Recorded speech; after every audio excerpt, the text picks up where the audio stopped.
Your Eminence, Vicki, Kara, Edward, Patrick, Curran, Caroline, members of the Kennedy family, distinguished guests, and fellow citizens.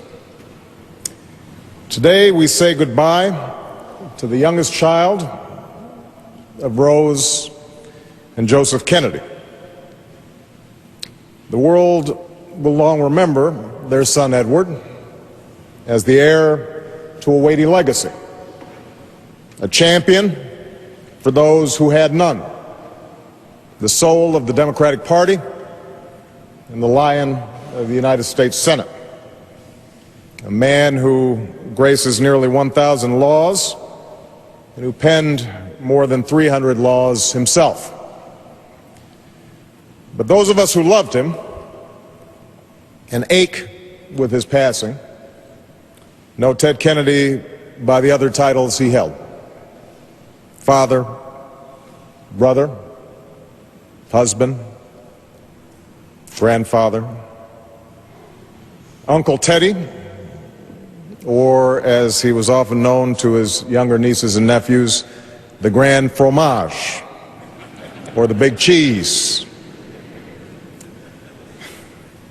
I, like so many others in the city where he worked for nearly half a century, knew him as a colleague, a mentor, and above all, as a friend.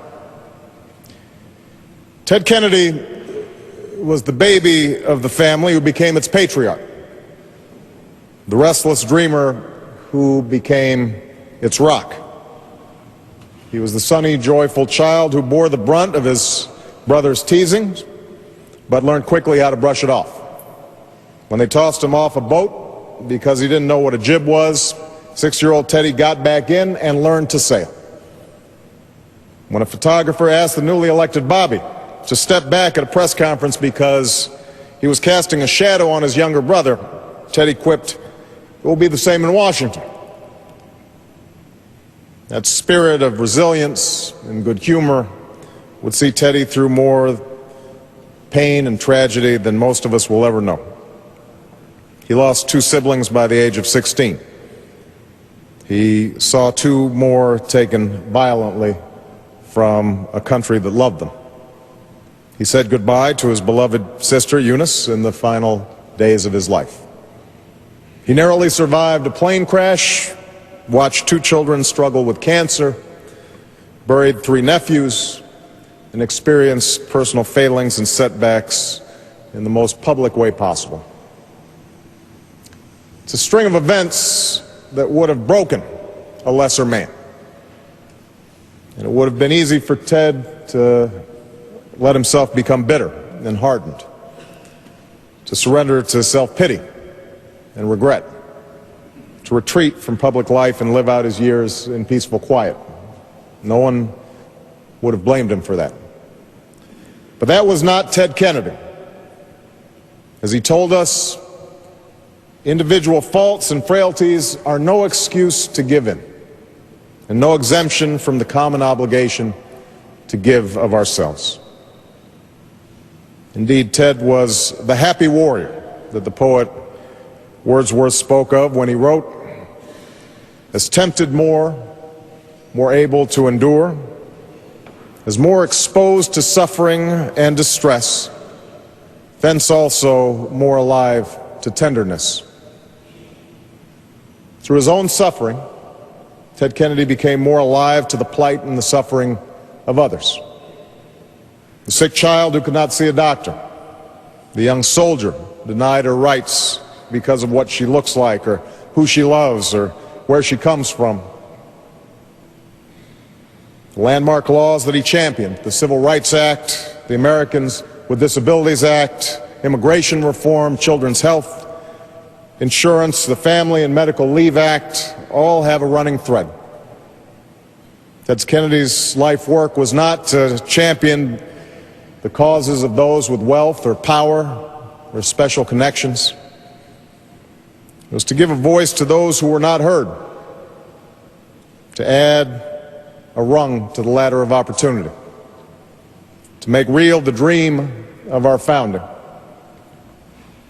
He was given the gift of time that his brothers were not, and he used that gift to touch as many lives and right as many wrongs as the years would allow. We can still hear him, his voice bellowing through the Senate chamber, face reddened, fist pounding the podium, a veritable force of nature in support of health care or workers' rights or civil rights. And yet, as has been noted, while his causes became deeply personal, his disagreements never did.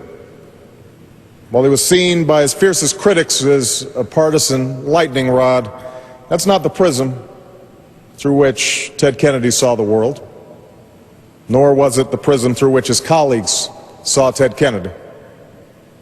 He was a product of an age when the joy and nobility of politics prevented differences of party, platform, and philosophy from becoming barriers to cooperation and mutual respect. A time when adversaries still saw each other as patriots. And that's how Ted Kennedy became the greatest legislator of our time. He did it by hewing to principle, yes, but also by seeking compromise and common cause. Not through deal-making and horse trading alone, but through friendship and kindness and humor.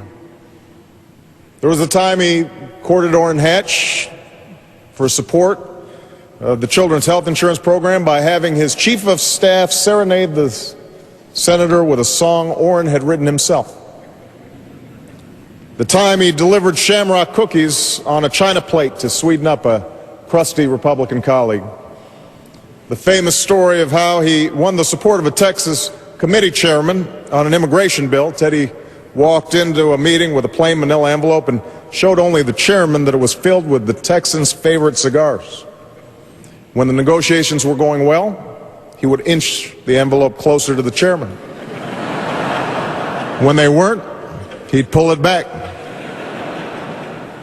Before long, the deal was done.